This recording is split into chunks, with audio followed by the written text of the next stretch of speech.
Welcome to Positive Nerd Podcast, the podcast that aims to unite fandoms over subjects that divide them. Essentially, we are the pop culture podcast for nerds. We're positive, obviously, that's Positive Nerd. I am joined again by my good friend and great host, co-host Liz. Hello, Liz. Hello. Yay! Now, let's just get straight into it, you guys, because we've got a lot of ground to cover tonight, as always. So, on the podcast tonight, this is exactly what we're going to be talking about. We're going to go straight into Superman can't play Wolverine. What? Superman is Wolverine? Jesus Christ. So Superman can't play Wolverine. Bad. People don't like, no likey. So that's the first thing we're going to be talking about. And subject number 2, it's Liz's Comic Corner.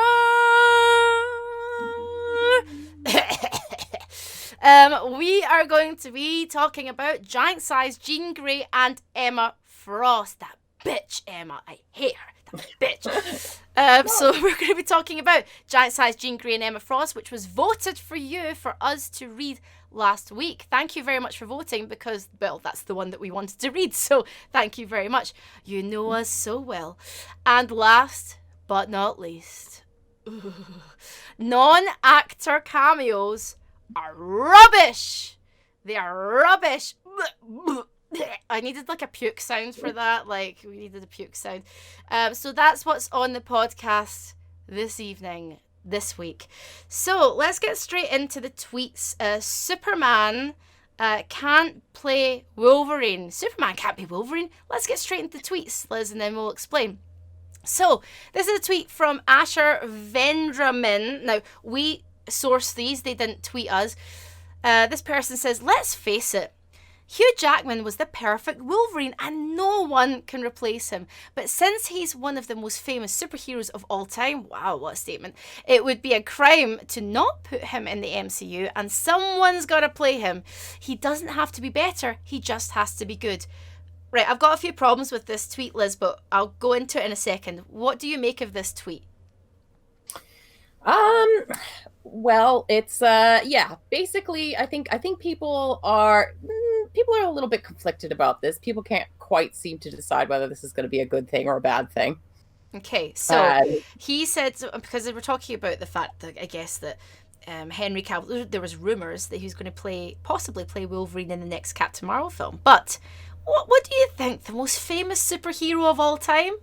Like, I mean, I guess, if you wanted to say Superman, yes, that's maybe, across the board, you could say it was Superman.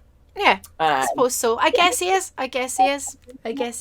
But I'm not sure. Like, this person's just like, not that sure about this. So, next up, we've got Henry Cavill would be a great Wolverine. But that is no reason to put him or that character in Captain Marvel 2. What do you think about this, Liz? What's your take on that? Do we need Wolverine in Captain Marvel 2? I do not think we need Wolverine in Captain Marvel 2. There is, there's some precedent for it in the comics, I guess. Captain Marvel does have, a long storied history with the X-Men. Chris Claremont, is the one who, sort of introduced her as Ms. Marvel in the comics and, really liked the character. So he did use her a lot in his Uncanny X-Men run. So it's not completely off the wall that they would include Wolverine or any other X-Men character in a Captain Marvel film if they wanted to kind of softly introduce the X-Men. Mm-hmm. But of all the X-Men, I wouldn't say Wolverine would be the one that they needed to do. And actually, I think it would be kind of a conflict of interest because, you want the Captain Marvel film to be about Captain Marvel and Wolverine is too much of a distraction, I think. He's just too big a character to throw in there and have it not be all about him. Yeah, I also feel, Liz, there's we've had a lot of Wolverine. We have had a lot of Wolverine. And I think we've been introduced to him. We know his backstory. We know how it all ended. And people are very familiar with Hugh. I was going to say Hugh Grant. That would be quite a casting. Wow. People are very... Wow, imagine that Wolverine. Hugh Grant, if you're watching, Wolverine's got your name.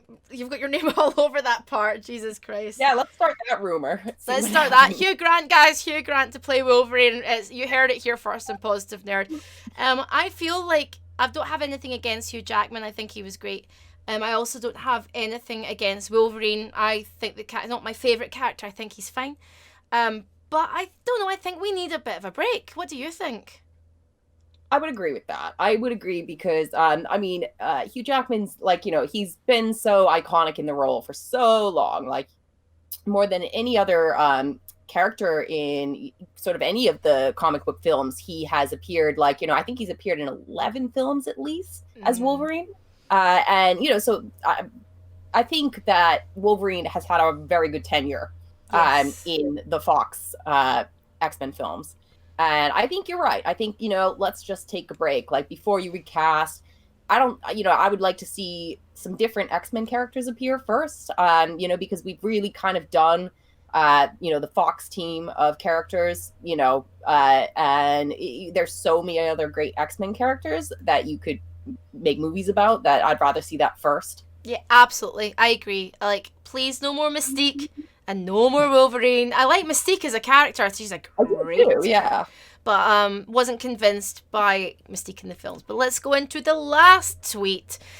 This is great. Wolverine is really short, aggressive, and animalistic. He's a man's man. Ooh. And there's only one actor fit for the role. And it's a picture of Danny DeVito from It's Always Sunny there. You know what? I love Danny DeVito and I love It's Always Sunny. Seriously love that show. But what are people saying about Danny DeVito? What is this all about? This is apparently a while ago there was actually a petition to cast Danny DeVito in the role of Wolverine. This was when Hugh Jackman was playing Wolverine, but apparently these people, they're passionate. They just really want it to happen, and oh my God. And can you blame them? I mean, he's a short, little, boisterous, angry man, so yeah, I think maybe I love maybe they're onto something. I love how they've taken just the very, very basics, the very bare bones of the character, and they've gone, Danny DeVito, that's it, Danny DeVito to play Wolverine. I mean, I would actually watch this film. Would you watch this film? Oh, totally. Like, I'm there. Yeah. I mean, that would be my exception. If you want to do a Danny DeVito Wolverine film tomorrow, I will watch it. Oh my God. So that was that. Now let's go back and talk a little bit more about Henry Cavill. Let's talk about that rumor that surfaced. So, what, apart from, just the basic things, what are people saying online about Henry Cavill? Why can't they see this? Why can't they see him being cast? Now, it's a rumor, you guys. Remember, it's a rumor. It's a rumor. I think the crux of this has to do with the fact that, he's not short enough, but, Hugh Jackman was even taller. So that's, let's just put that aside for now. I think the other thing is that a lot of people get hung up on, levels of sort of continuity. And I think the fact that he has already been a very iconic character in a different extended universe is kind of their beef. But I would challenge anybody who feels that way to look at practically any actor in any Marvel or comic book film in general and look at their body of work and not find conflict there if that's your problem. If you're kind of hung up on continuity and the fact that he's already played Superman, so we can't play Wolverine because he's a DC character and blah blah blah. It's actually, if you look at most of these actors, they have been in loads of either the same cinematic universe or the same, or conflicting cinematic universes or comic book films up the wazoo, basically. No, you've got a list. You've got a list. Okay, so this is I have to give credit to my very good friend and coworker, Scott Hamza, who is in the chat right now. Hi, Scott. I love you. And he and I had one of the best days I've ever had at the comic shop. When we, it occurred to us, a lot of these actors have actually been in comic book films that conflict with each other. If you look at, name almost any actor, Chris Evans, He played Johnny Storm in the Fantastic Four, but he's also Captain America. But then if you want to look further, he was also in a movie called The Losers, which is a Vertigo DC property. And if you want to look even further, he was in Scott Pilgrim. And this applies to so many actors. It is crazy. Like, I basically challenge anybody to, try and think of an actor who's been in a Marvel film who hasn't already been in a conflicting comic book film. So do you have is there an actor from this list that you would say that you actually didn't mind playing the roles in two different universes? To be honest, none of it bothers me. Okay. Like, none of it bothers me. I think the only time it would ever even slightly bother me is when it actually, when it's really, really evident. For example, and this isn't going to bother me, but you could say, well, oh, that's kind of weird because he already played a big role in another thing, was like Mahershala Ali, for example, played a pretty big role in the first series of Luke Cage, and he's also going to play Blade. So it's like, oh, okay, like, but does that mean it's not continuity, or that sort of thing? Like, there's, people are, there's this sort of a rumor that, people want John Bernthal to play Wolverine, but does that mean he can't play the Punisher anymore? Okay, I can actually see him playing Wolverine. You can actually make a really good Wolverine, yeah. Actually, but I actually want it to be Punisher, so. Yeah, no, he's a really good Punisher, that's the thing. But, I mean, I don't know, like, why do you think people get very... I know, apart from continuity, why, Liz, do you think people get very precious about this? Because my whole take on this is this.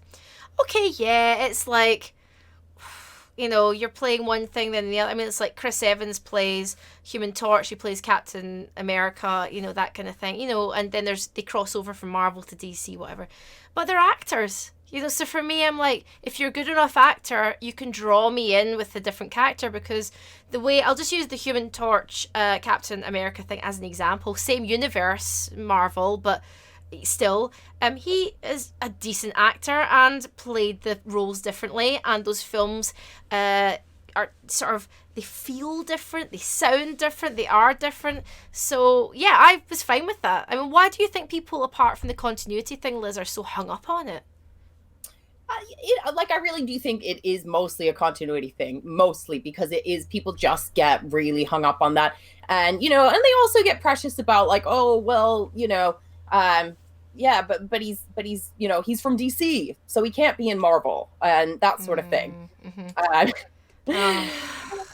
I mean, I guess, and maybe in the case of Henry Cavill, there's like, still people who had some kind of hopefulness about him coming back as Superman. Like, if Henry Cavill does that, so if Henry Cavill does end up playing Wolverine, like, Liz, do you think it should be in Captain Marvel 2, or how do you think that should be? How do you think we should work it out? So if he ends up coming to do Wolverine, and we see another Wolverine story, would you want a standalone film? Would you want Wolverine in an X-Men team? I think, I'd like to see a soft introduction to Wolverine. I don't necessarily want them to just, like, throw, like, just a Wolverine film at me right away. Yeah. I honestly think, like, some of those, like, I know Professor X is integral, absolutely integral to the team, but if they come back to the X-Men, I think dropping them in here and there, I'd love to see Shadowcat and stuff like that, I'd love to see some of that, because she's such an important character, and it's so strange that they've never really kind of explored her more than beyond seeing her kind of a little bit in the films, I find that a bit weird. I mean, they could explore the Emma Frost thing a little bit more, because we only saw her once, yeah. And what did you think of her portrayal in the films? I wasn't crazy about it. I thought that January Jones, like, absolutely looked the part. She looked great. It wasn't really to do with her acting. It was much more to do with, I just didn't really feel, the Emma Frost coming off her. Emma Frost. Yeah. You know how I feel about Emma Frost. That bitch, Emma Frost. We'll talk about Emma Frost. Oh my god. But yeah, I think generally speaking, I don't really care if Henry Cavill plays Wolverine. I was going to say Spider-Man. Hey, that's a whole different story. I'm like, oh my god, that would really look weird. I don't really care if Henry Cavill plays Wolverine. I just don't care. Also, I don't want to see Wolverine. I don't care about seeing him again. So my whole thing is to keep positive, because it's positive nerd. I would say bring it on if you're going to do it. Don't necessarily need it. Can we have more characters, please? That's what I'd say. What do you think, Liz? Yeah, I completely agree. I mean, I think he could be a cool casting choice, but I completely agree in that, I'd much rather see that like way further down the line. If you're going to do the X-Men, like let's see some different X-Men. There's so many X-Men, so many great characters. I'd rather it be slowly built up to maybe like through the Deadpool films. Yeah, actually, that would be a good entry point. And even, I was just thinking there are some actors, and we talked about this a couple of pods back, where they are so, like with Keanu Reeves or Tom Cruise or Brad Pitt, where they are so Keanu, Tom, or Brad that actually it takes away from, I think, that's why I said a couple of episodes ago, I don't want to see Keanu. I love him. I don't want to see him in the MCU because he's so Keanu. Now, I wouldn't say Cavill is so Cavill, but he's in The Witcher, he's Superman, he's been in the Mission Impossible film, we're seeing his face a lot. I think we should give someone under the radar a little bit of a chance if we're going to be seeing that as well. What do you think? Oh, I agree. Yeah. Like ideally, I think like, because, you kind of forget Henry Cavill before he got cast as Superman, people didn't really know who he was. And, that's kind of a good thing for Superman. Yeah. Or any like super iconic character. I feel the same. Yeah, so absolutely. And you know what? I was like not that convinced when he was cast, but when I actually saw Man of Steel, I thought, yeah, fair. Like he's like a big cheesy guy. Like he's a big burly cheesy guy with a bum chin. There you go. Like he looks the part. That's he looks the part. It's very Supermanish. So I would say, but you know what? Over and above anything else, I'm plumping for Danny DeVito. Danny DeVito. Yeah. We need to start a petition, a new petition. Yeah, I mean, like I think there already is one, so we can sign it at least. Oh my god, we need to get a hashtag going, like hashtag DeVito Bub or something like that. Oh my god. Yes. Yes. I'm living for Danny DeVito. Hashtag DeVito Bub. That has to be the hashtag. I'm telling you, we should just start petitions. We do start petitions all the time. We do, yeah. They don't go anywhere. Let's get them moving. Let's get them rolling out there. Let's get them moving. Like listeners, hashtag DeVito Bub. We'll post that out later. Yeah. So the next thing we're going to look at is Liz's Comic Corner. Yay! Like now when I put that up, like when you're watching on YouTube or whatever, I got the whole screen hidden while I do it, and I actually do like the hand movements. I have to do the hand stuff with it, because like I have to really bring it. I've got to bring it the drama. I'm bringing the drama. So this is the part of the podcast where we explore one comic a week, and Liz last week put this out on a poll on the Nerd Jabber Twitter. Liz, what have we got this week? What have we got? This week, we have got Giant Size X-Men, Jean Grey, and Emma Frost, issue 1. That bitch, Emma. That bitch. Okay, so Giant Size X-Men, Jean Grey, and Emma Frost. Now, I haven't read an X-Men comic for at least 6-7 months now. So I'm just jumping in because sometimes I get very obsessed, or maybe it's longer than that because I read X-Men Black, X-Men Blue, X-Men Red, like all of that, and I got really obsessed, and then I get busy, and then I get too scared to jump back in. So I think this is a nice place to jump back in because there's not a lot of dialogue. What's going on here actually? What is going on in this comic? Okay, I really loved this issue. You can read it without having read any of the stuff building up to it in the Dawn of X, the sort of Hickman verse of X-Men books that are currently out. So I'm glad it was a good entry point for you. Mm-hmm. It's basically a silent issue for nearly the whole thing. There's like almost no dialogue.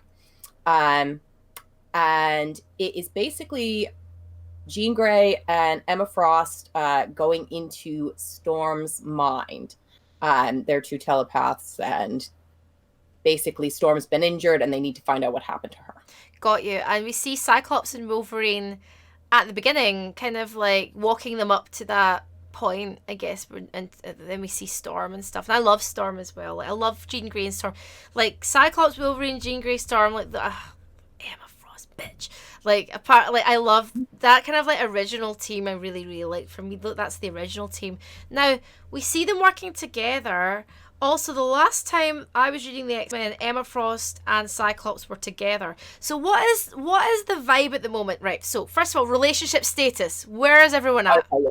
With the X-Men, this is all very important. Okay. It's kind of up in the air is the answer. It's complicated. It's complicated, as usual. So, yes, basically, you know, if you're not familiar with the characters, the dynamics between Emma Frost, Jean Grey, Wolverine, and Scott Summers are very fraught with history and romantic entanglements. So Scott and Jean are like the, you know, sort of classic super couple of the X-Men, you know, right from the beginning. Yeah. But Jean has often been pulled in the direction of Wolverine, who, you know, has amorous feelings for her. And Scott, you know, basically ended up in a relationship with Emma Frost. They had an affair, and then, you know, Jean died, as she often does, and they wound up together. So there's a lot of romantic history between these such a soap opera. Oh my god. It's soap opera. I love it. I don't really like the Wolverine Jean Grey thing. I've never liked that dynamic. I've always kind of thought like they'd make a really strange couple. But one of those things that maybe Jean Grey's had too much to drink one night. She's let her guard down, and she's like, I'm kind of curious about you because you're rough around the edges. And he likes her a lot more. And then they would do, and then she would be deeply regretful and have to wipe his mind. And that would have to happen. But I'm not feeling it. I don't know. Do you feel it? Do you feel it? I think it's one of those things that it's like, yeah, it's basically like he's the bad boy and Scott's like, you know, the really straight-laced like Boy Scout, and like, you know, for her to be sort of drawn into temptation because she's the good girl, like, you know, it's a good dynamic. I can't actually really imagine them in like a relationship, just like, you know, Jean and Logan, like, you know, sort of having their morning coffee together and going grocery shopping and stuff. Yeah, no. But I think, you know, I think it's all about the sort of temptation and everything on her part, because she's like, you know, she's very sweet and chaste and, you know, dedicated to her loving boyfriend and everything in lots of those stories. And so now when we see them, because they walk them up to a certain point, and I was going, oh, this is interesting. Because, are we saying it's complicated? None of them are together with anyone right now? Okay, well, let me throw this out there. There is like, Hickman has essentially kind of like, you know, just rewritten all the rules, almost like, you know, it's basically kind of a reboot essentially of the whole X-Men universe in a way. It is amazing. You need to read it. It's so good. But basically we don't really know who's together, but there's been some weird implications. There's been some funny little implications. And people, you know, a lot of people have picked up on this. Other people are kind of just saying, no, people are, you know, they're reading it wrong. But there is sort of this hint that there may be sort of a very, you know, free loving kind of dynamic going on between at least Jean and Scott, at least, and possibly Emma. Right. Okay. There's been a lot of hints that may be the case, and in this issue, actually, you know, you can kind of still see, oh, okay, that's kind of interesting. She gives Logan a kiss and not Scott, but you know, Scott seems totally cool with it. So that there's that. Basically, there's that is maybe kind of going on. Google it. Okay. Oh my God. Okay. See, I think that the girls should just ditch those losers, and Cyclops and Wolverine should get together. Finally, it's like the Batman Joker thing we talked about last week. Opposites attract. I'm telling you, Liz, I would read that. Like, you know, Jean leaves the room. They're doing the mind stuff, the mind meld stuff with Storm. And, Wolverine's hand just sort of slightly touches Scott's. Scott's like, what are you doing? And he's like, bub. All those years of frustration and, yes! Get your claws out, Wolverine. Intention, Get those claws out. I'm telling you, like, I would read that comic. Ditch those losers. Ditch Emma and Jean. They can read your mind. You don't know if they've mind wiped you or anything. Like, you don't even know what's real. I wouldn't want to go out with a telepath. So anyway, apart from that, like, honestly, Liz, we should start our own, like, little writing team and get on these things. I'm telling you. I'm with you. Like, I completely agree. I'm on it. Like, Joker and Batman, and then we've got Wolverine and Cyclops. Wolverine and Cyclops. I'm sure there's like loads of fan fiction out there that's definitely fulfilled this need. It definitely is. Oh my god. Let's talk about the artwork. Now, I felt some similarities between a certain artist who I absolutely love. And I'm glad you picked up on this when we talked before the podcast. The artwork, I have to mention just before we go on to this point, is absolutely stunning. It is stunning. So Liz, you sent me an image and there's two halves of this image for those who can't see it. It's Frank Quietly's art on one half, and then on the other half I've got the art from Giant Size Jean and Emma. So what's going on here? Okay, so basically, for people who have had the great joy of reading Grant Morrison's New X-Men, there was, I guess, this is something I didn't know, but apparently across the board, there was a month, sort of way back in the early 2000s, in which all of the Marvel comics had a silent issue. And the standout amongst those, and the one that like kind of really, really held up, within its run, was New X-Men issue 21, in which Jean Grey and Emma Frost have to go into the mind of Cassandra Nova, who is Charles Xavier's twin sister, and find out what basically they didn't know that part, but they find Charles inside, and it's all about diving into someone's mind and discovering what's in there. And it is, again, absolutely stunning, incredible. Like, it's one of the absolute standout issues from the whole run. And it's just a silent issue with Jean and Emma going into Cassandra Nova's mind.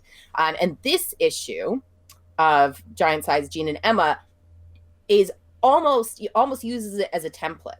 So there are loads of like the same panels used. And the whole story is an echo of that issue 121 of New X-Men. Got you. Yeah. I mean, it's absolutely stunning. You can totally see that in the image that you sent me through. If you're watching on YouTube or live on Twitch, you'll be able to see that. I mean, I love Frank Quietly. Like, I think he's amazing. Like, really amazing. Yeah. Anytime I've read anything where he's done the art, I'm like, oh my god, you can just see it straight away.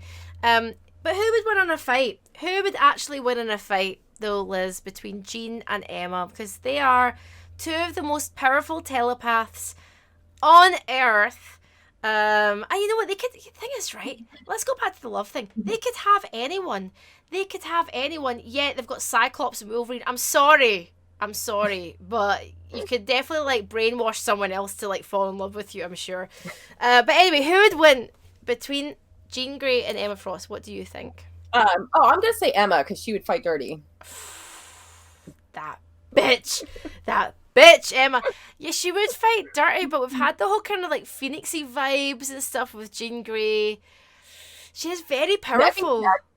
Yeah, Jean's power set is probably, is definitely next level. But I just think Jean's like too nice. I think Emma would find a way to like, sort of stab her in the back or something, That's true. She is a bitch after all. That bitch. Oh, I mean, I wouldn't be surprised if we keep reading this that she'll end up like, I don't know, fucking over Jean Grey somehow or something. They'll argue about something. So I definitely feel there's going to be like, it's going to be fraught with tension.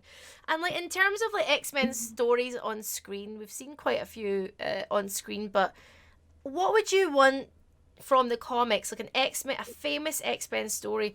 What would you want to see on screen? I've always thought, well, I was really excited when I thought, the Phoenix Saga, that's definitely going to be something that we're going to see finally. And I never watched that latest film.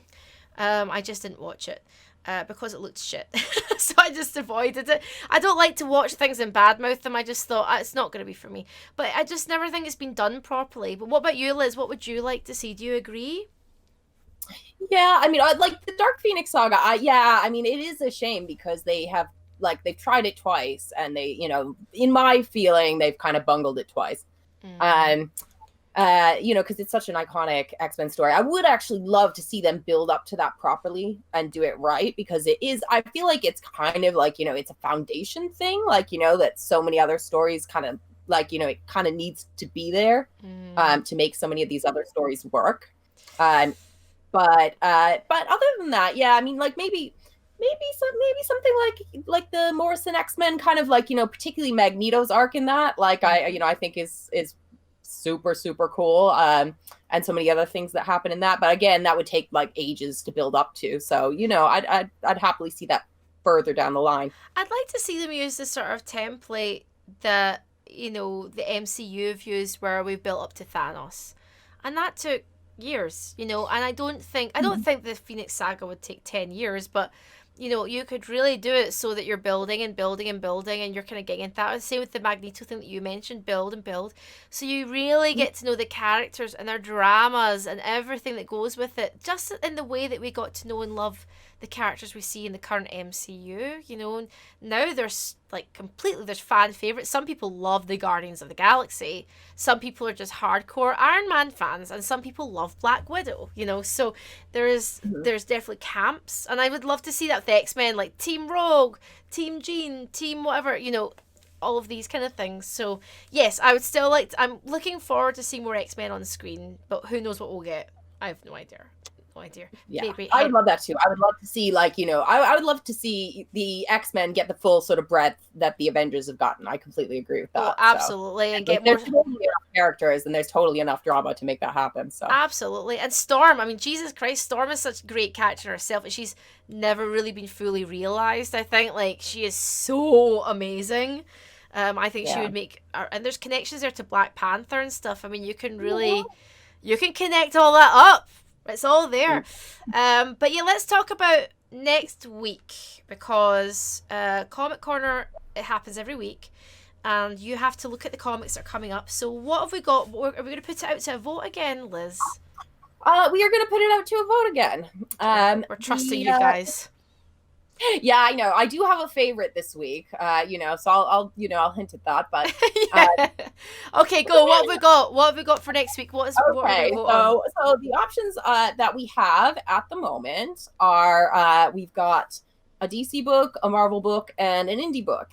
The indie book is called Billionaire Island. It is by Mark Russell and Steve Pugh. It's an Ahoy comic, which is an imprint that I'm not super familiar with. I think they're pretty new, but Mark Russell did a book with them earlier in the year. He is a great writer. I really like his stuff. He did some stuff for DC. He did there was these Hanna-Barbera series at DC that were actually kind of really mature, really well-told, awesome stories. And he did the Flintstones was one of them. And that was hugely acclaimed, awesome. So the basic premise of Billionaire Island is, it's the end of the world. The world is dying on its legs, and all the billionaires go to an island to basically, wait out the death of the rest of humanity and survive. And, obviously the rest of humanity's annoyed about it and wants to take them down. So the premise of that. Okay. The other book the DC book is Strange Adventures. This is the one I'm leaning toward. Okay, everybody, Liz wants DC Adventures. Go for it. Give us the top line. It is it's Tom King, it's Mitch Gerards, who they have recently finished an amazing maxi series at DC called Mr. Miracle. And they basically, Tom King is what he really excels at is taking a slightly obscure character and reinventing them in a way, and doing kind of a self-contained maxi series that so far has become definitive and amazing and kind of book of the year type things. So those were The Vision at Marvel and Mr. Miracle at DC, and this is their latest take on that, which is the character of Adam Strange, who is, who's not a super well-known character, but I think they're going to do something amazing with him. Tom King's great. Like, I've read quite a few Tom of his King's great. Batman stories, so I really, really Yeah. like Tom King. Tam King. That's the Scottish Tom King. Tam King. Scottish Batman, Scottish Robin. Tam King.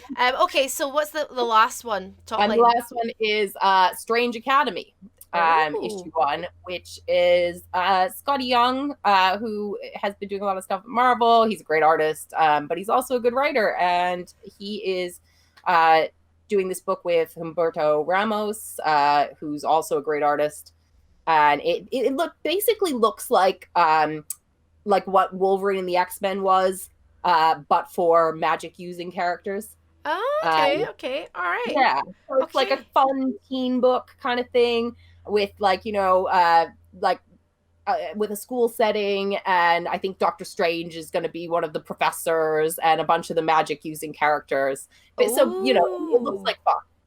It does look like fun. I want that one, and Liz wants the other one. So, do you love your first mum or your second mum? Or I'm your first mum. I know, it's gonna be confusing because they're both strange. It's like Strange Adventures and Strange Academy. So I'm all up for Strange Academy. Your first mum says Strange Academy. Your second mum says Strange Adventures. So basically, this is now going to become a popularity contest, and I will cancel all of you if you don't choose mine. So yeah, that's what we've got for next week. Liz, you will put it out on a poll on Nerd Jabber on Twitter. So follow Nerd Jabber on Twitter. We'll retweet it as well, and we'll do that poll for a few days. If you're listening after that time, then we will already have chosen. So let's go on to our final topic. Non-actor cameos are rubbish. Like, I can't wait to talk about this subject because I hate non-actor cameos. Okay, so this is what I was thinking. Right, I wanted to take it away completely from, we were talking a lot about very, very comic heavy stuff in the sort of first half. Let's just talk about, we all have this in common. You're watching a film, let me set the scene. You're watching a film or a TV show. You've waited all week for it. You sit down with your cup of tea or your glass of wine or whatever it may be, and cuts to the next scene, and all of a sudden you see something you just don't want to see. For those watching along live, you know exactly what I'm talking about. We've got Ed Sheeran in Game of Thrones on the screen. Now, I'm not a fan of Ed Sheeran's music. Now, this is not going to be an Ed Sheeran hate section as well, okay? Because some people love Ed Sheeran. That's okay. I'm just not a fan. I mean, I like Tool and System of a Down, so there's no reason why I would be listening to Ed Sheeran. But when I'll tell you why I chose this, because when I watched Game of Thrones, I was very aware this cameo was coming up. And it takes me completely out of the fantasy and the fantastical story and everything that's happening around that episode, because that face is so recognizable in our modern world. Do you feel the same way, Liz? Yes, I do. With exceptions, of course. But yeah, I mean, like when I saw Ed Sheeran in Game of Thrones, it was really jarring to me because I'm in a certain fantasy world when I'm in Game of Thrones. Mm-hmm. And if I see Ed Sheeran's little, sort of pop star face, crop Liz is being very nice. When I see his little, pop star face, we were much more nasty off air. But yeah, I had different words for his face. Negative Nerd is like the After Hours podcast. Yes. So when you saw his little cheruby cheeks, wasn't doing it for you. Cute little face. Yes, it took me right out of the fantasy. Right. And I feel like that, there's a theme that runs with that, sometimes it works. If you put it in a certain context, it can work, but a lot of times it really doesn't. Yeah, I mean, I was reading a little bit more about the Ed Sheeran cameo, and at the time, the makers thought it'd be fun to have Ed Sheeran in because they said he's got a lovely voice. They wanted him to sing the song. And they were fans, and also it was actually more the Maisie Williams was a huge fan, and I think she was quite obsessed with him, and so they thought it would be quite fun to have them in a scene together. And you know, when I read that story, I think that's really sweet, you know, like that's quite cute, like she's a big fan, you know. It is. I mean, it's sweet, and it's Liz is like watching it like context free. I was like, what's going on? Why is this happening?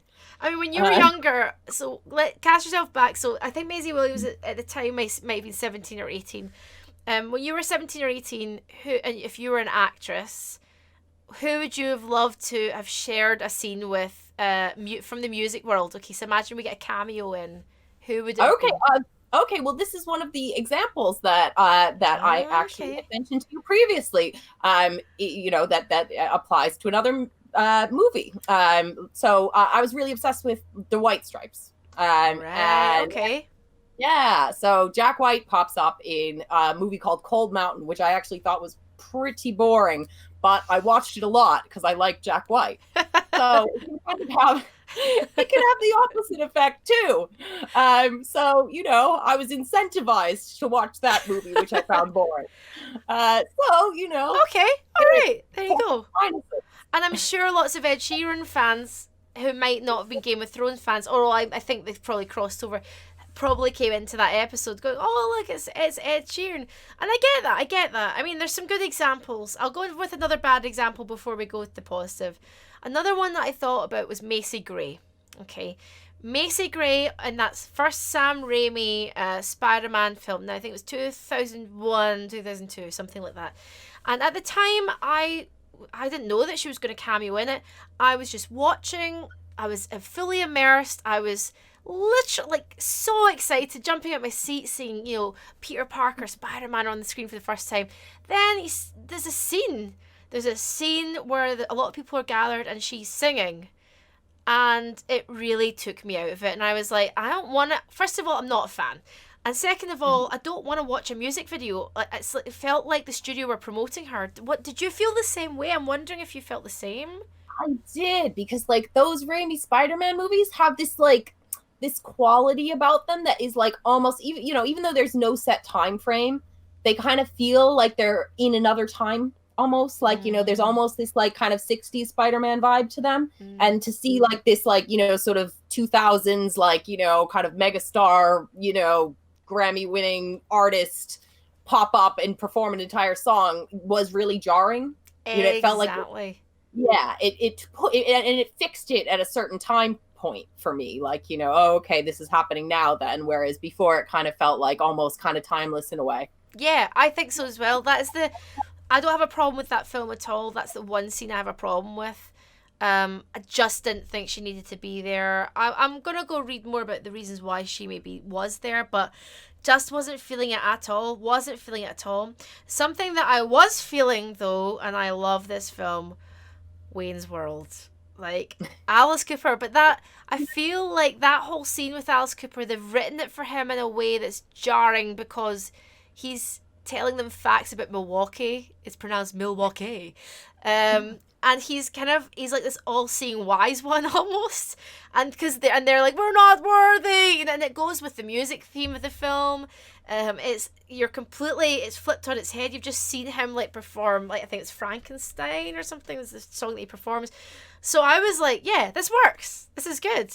Like it can it can work really well. I mean, you know, because it works with the film rather than, you know, sort of jar against it, basically, because they're fans of his music. So, you know, it's like it works with those characters. Exactly. I put this tweet out and I asked a bunch of people, and it was kind of split, but mostly people were kind of quite positive about cameos, and they said it has to suit the vibe, like if it suits the vibe, and it also depends how you feel about that musician or celebrity.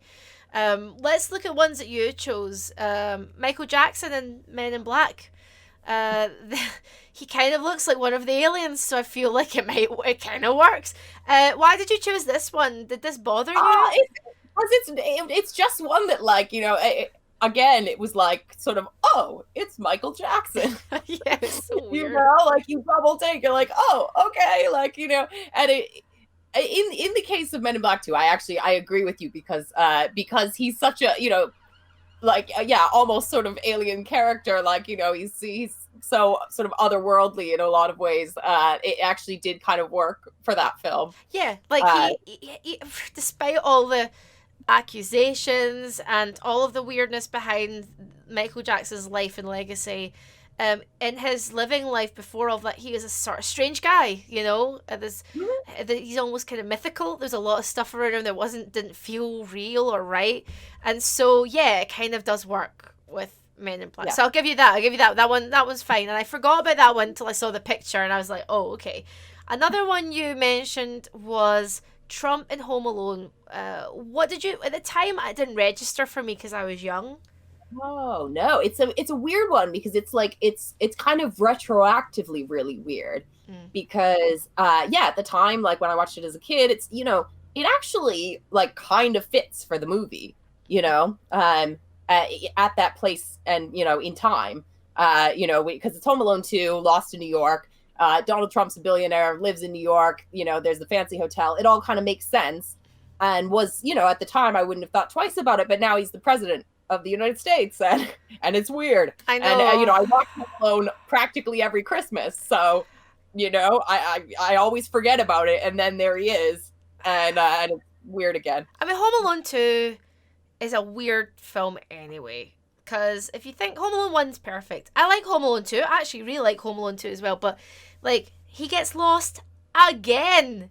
I'm sorry. And then he makes, like... So what I picked up was this, right? Because we're living in 2020 right now. Or when I watched it, it was 2019 at Christmas time. And husband Paul and I watched it together again. And Paul was like... It's kind of weird that he makes friends with the homeless pigeon lady and then doesn't offer to help her out afterwards properly by maybe, getting his parents to help her out with some money or a job. He just kind of gives her a present from the Christmas tree and goes, well, I'll be on my way staying at this really rich hotel. You enjoy your Christmas alone with your pigeons in the cold in the park.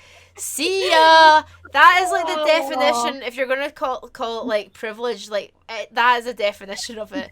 Now I look at it and I'm like, what a disgusting film this is. I'm like, what? Apparently they're rebooting it, so maybe like we'll find out what happened to Pigeon Lady. I reckon.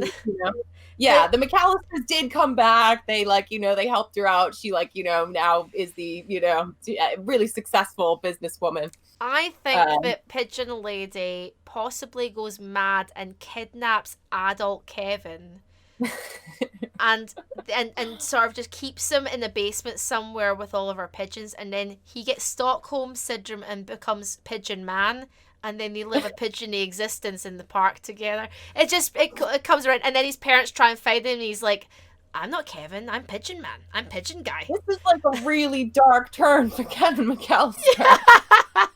Hey, like, Macaulay Culkin seems like an odd guy. Hey, Macaulay, if you're watching, call us. We're very good at writing alternative scripts. We are. We've got some good ideas. Very good at it, Macaulay. Very good. Now, let's talk about cameos, though, away from movies.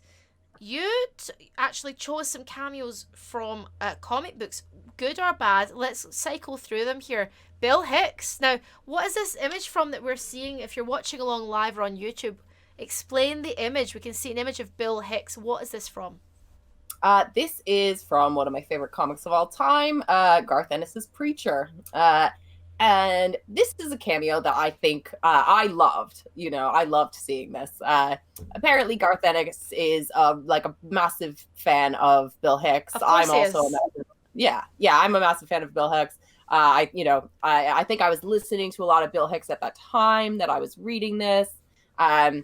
And so when I saw that cameo, I was like, oh, that's so awesome. Like, I loved it.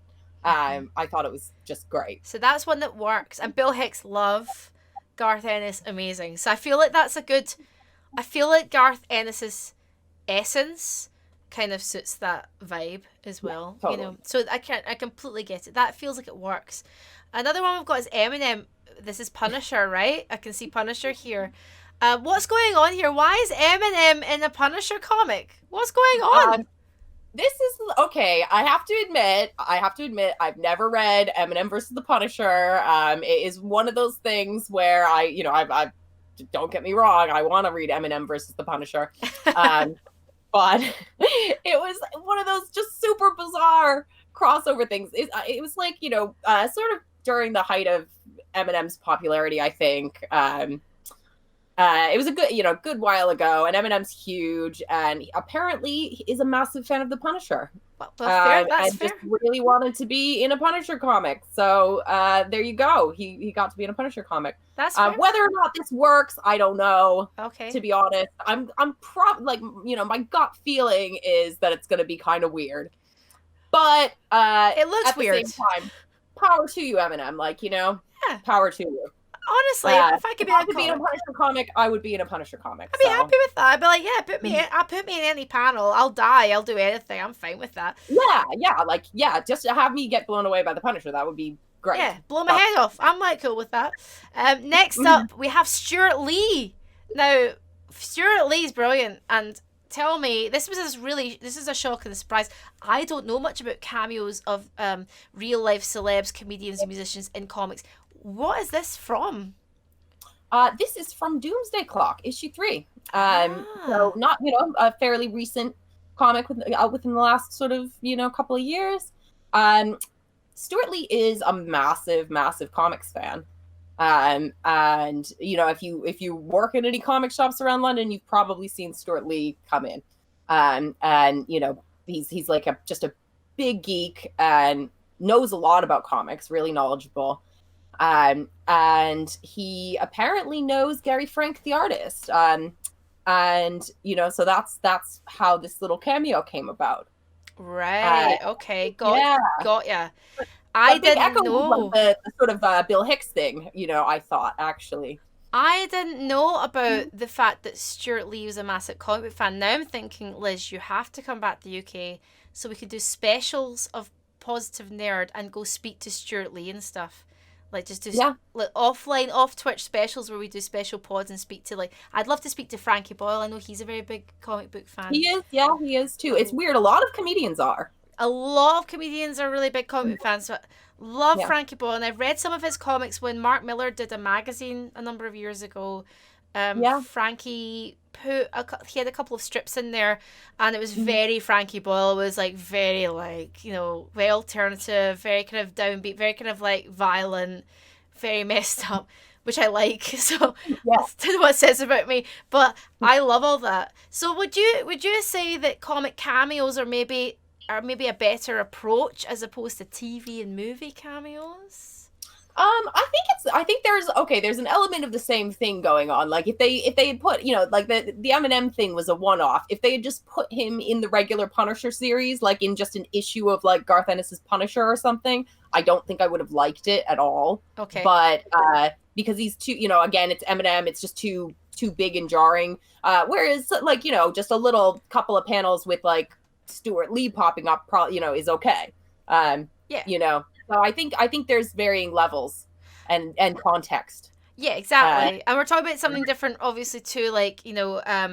Simon Pegg, for example, his likeness was used in The Boys, so that's a completely different vibe as wee Huey. Yeah. But I'm gonna say, I'm gonna come in the middle here because it's Positive Nerd podcast, and I don't want to be too negative. Despite the fact I think the Ed Sheeran Game of Thrones thing really irked me, as did the Macy Gray thing in Spider-Man, there are moments of lightness and love. Alice Cooper for me is yes. And I've got a feeling, I'm not sure about what's going to happen with the Bill and Ted movie, but I mean, if they don't have the odd music cameo in there, a rock cameo, then I think that, I feel that there might be. But I'm going to say it depends, I guess. It depends on the celebrity. It depends on the musician. But Liz, I want to ask, for anybody listening out there as well, do think about this as well. If you were to cameo in a comic, a movie, or a TV show, what would you like to cameo in? I'll start while you think about it, okay? I'll tell you this. I've always wanted to be in a shit B movie like Tremors, or like just dying, like just like cameoing as like a shop owner on top of a shop that's rumbled a bit. I fall down and I get swallowed up by a tremor, or I get in the way of a predator, like, and I'm just, and it kind of like does that thing, like the red little dots on my head, zoom, and it just blows my head off. I'm happy with that. No speaking lines. I am not an actor. That I want some kind of like horrible death scene, something like that. What about you, Liz? Oh yeah, like that's how. Yeah, I think that's probably like the capacity to which I could act. Yeah. As well. Like, you Yeah. know, I think my acting skills would really suit dying with no dialogue, just like a scared look on my face. Yes. Yes. Yeah. And when I want to be clear, when I say some shit film, I mean good shit. Like, good, yeah, exactly. Good like, you know, shit. That's what I mean. Like, we all like a good shit film. Swallowed up by the earth, like, you know, during some disaster movie or something, you know.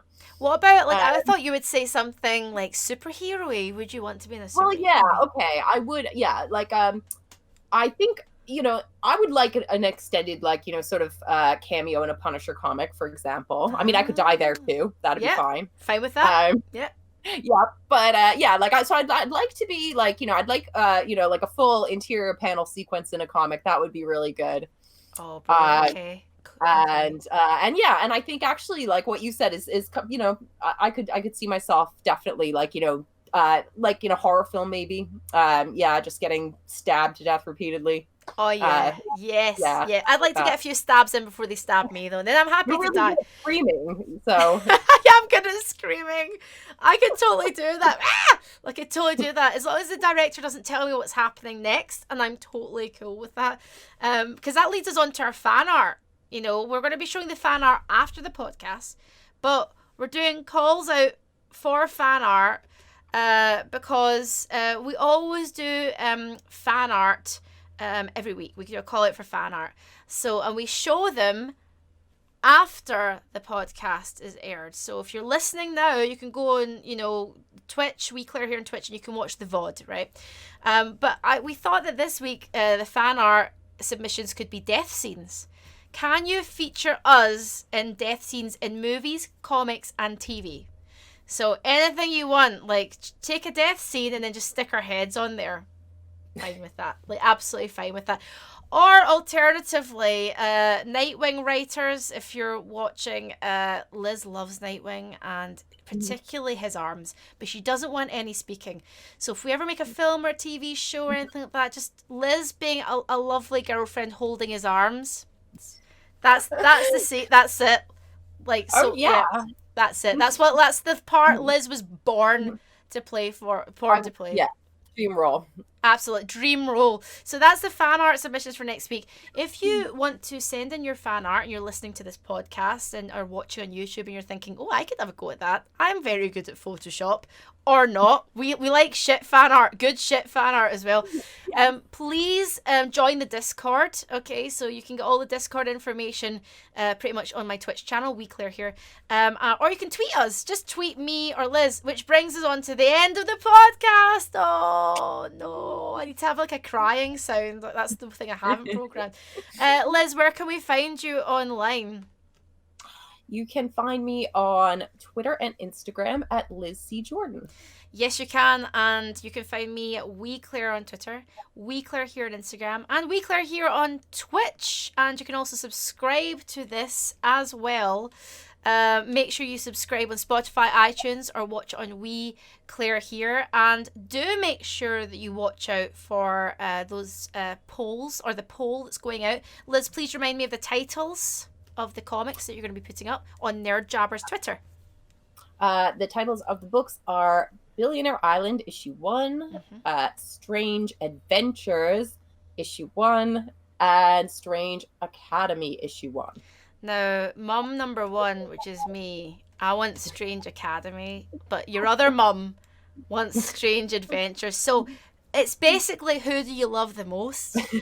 That's all I'm saying. In fact, they might choose the other option and maybe no one loves either of us. Yeah, I know. Yeah, it's just gonna be Billionaire Island all the way. In fact, that's exactly what you should do. We don't like any of you guys. Like, F both of you guys. And we can't wait to see those fan submissions. The fan art's amazing. We'll be showing it after the podcast. We also do the odd giveaway after the podcast. In fact, we're about to do one when this podcast ends. Liz, I will see you next week. Thank you very, very much, everyone, for watching. This has been Positive Nerd Podcast. Keep it positive, keep it nerdy, and we will see you next week. Bye! Bye!